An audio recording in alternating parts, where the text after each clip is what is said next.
بسم اللہ الرحمن الرحیم۔ عزیز طلبہ، غزلیں آپ کو پڑھائی جا چکی ہیں اس کورس کی، اب آپ کو نظمیں پڑھائی جائیں گی۔ غزل اور نظم میں فرق ہے۔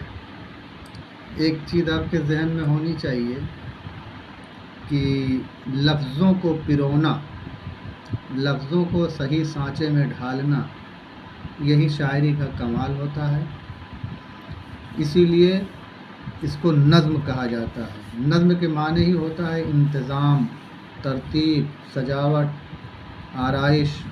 میں اکثر کہا کرتا ہوں کہ جیسے دھاگے میں موتیوں کا پرونا ہوتا ہے، ایسے شاعری میں لفظوں کو پرونا ہوتا ہے۔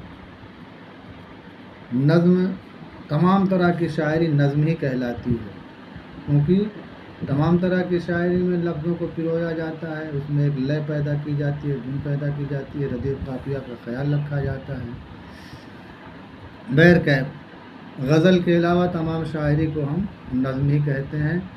نظم کا ایک خاص عنوان ہوتا ہے، اسی عنوان کے تحت تمام طرح کے اشعار کہے جاتے ہیں، اسی لیے اس کو نظم کہتے ہیں۔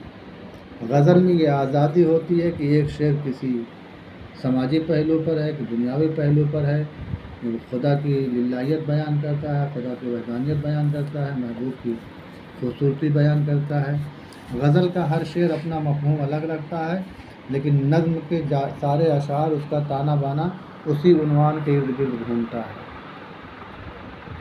اور انشاءاللہ نظم جو ہے اکبر الہ آبادی کی کہانی ہے، وہ بعد میں انشاءاللہ کل ہم آپ کو پڑھائیں گے۔